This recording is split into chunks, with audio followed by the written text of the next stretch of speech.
Hi, welcome to Clark's Kitchen.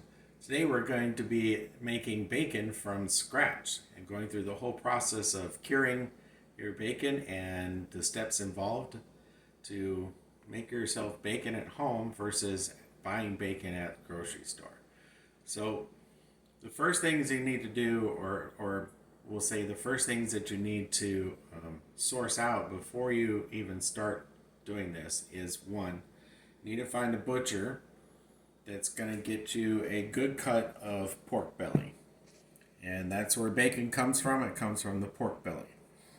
The next thing you're going to need to source out is curing salt.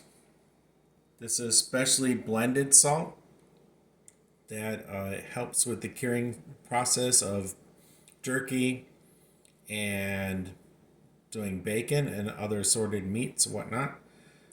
One thing to be careful with this salt, you do not need a lot of it, but make sure that you're reading the directions for on the bottle for how much you're to put with the amount of meat that you're attempting to cure. The reason you want to do this is you could use any kind of salt really for a curing process, but this pink salt, curing salt, also called Prague salt, the coloring in there is what keeps the bacon pink, or like what you would see at the grocery store. If you use regular salt, it's going to gray out. So it's not something that we're accustomed to as Americans, is seeing gray bacon. We associate that with it being rotten or spoiled, which may or may not be the case, but that's what the curing salt is attempting to do, is to it will keep the color of the meat and turn it pink, almost kind of like in a sense how you get the smoke ring when you smoke a meat. So we're going to do two different kinds of bacon here, and we'll start the seasoning process. So we're going to take our big guy here, and we're going to do a traditional pepper rub. And we have our curing salt already mixed into this mix. And this is just a mix of salt, pepper, garlic, and paprika. So I'd call it a Texas pepper rub. But go ahead and season your pork very liberally.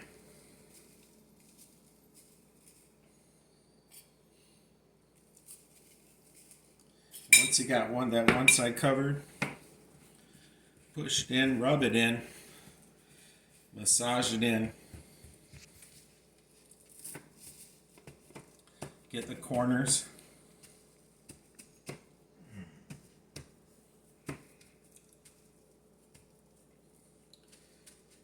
Every corner of this you want seasoned. Very, very important. Flip it over.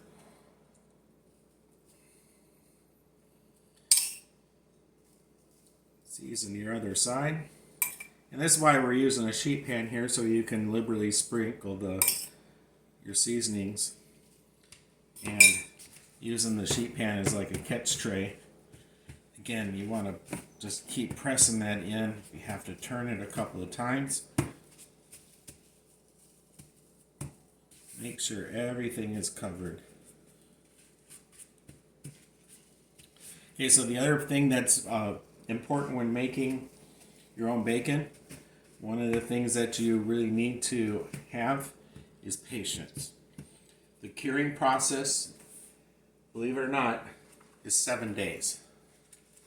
So once we have our pork belly all seasoned up, put it into a Ziploc bag. These are gallon bags. By the way, we're using 5 pounds of pork belly here, which I cut into two pieces. I did trim off some of it and square it off, but don't throw off. If you're going to trim it out, you can see how nice and square the pork is. If you're going to trim it, don't throw the trimmings away, because the pork fat is great for other things in cooking and whatnot, and doing greens, just using it in beans, all kinds of other recipes that you can use. But so don't throw your pork fat away.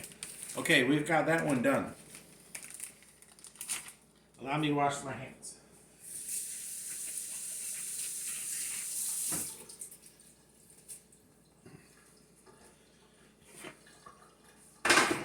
For our next pork,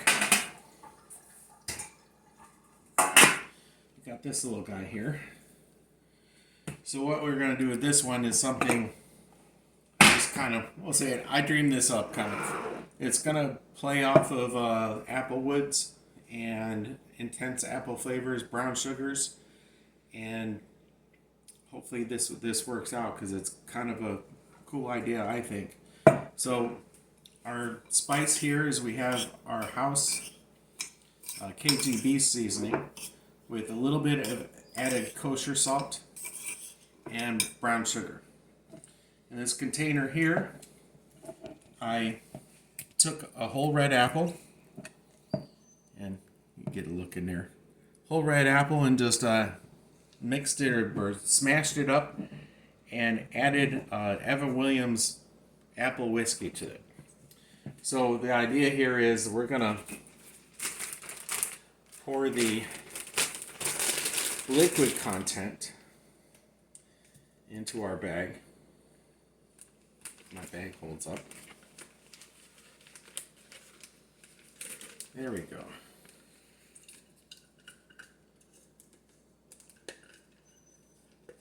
Then season our pork and put in that bag and then just rub everything together. Very generous. Now, sugars will help your curing process. Added salt. Our other recipe, other spice recipe, the Texas pepper, did have salt in it as well. So the salt is going to help your curing process.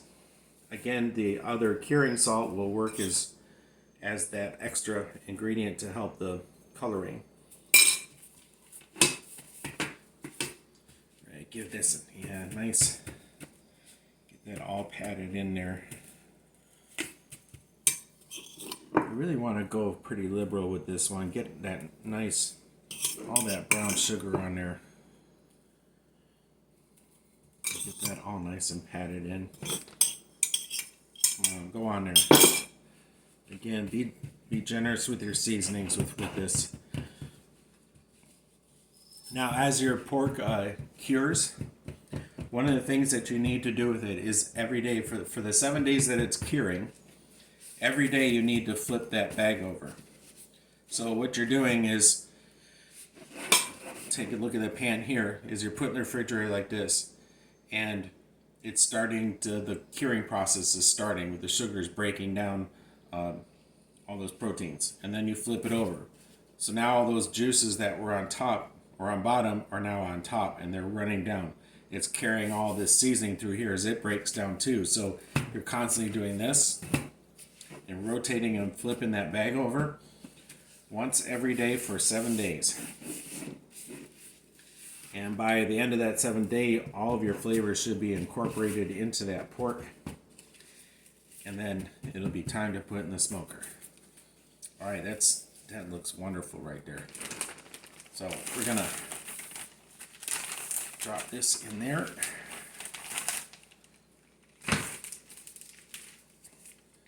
Close the bag up. And then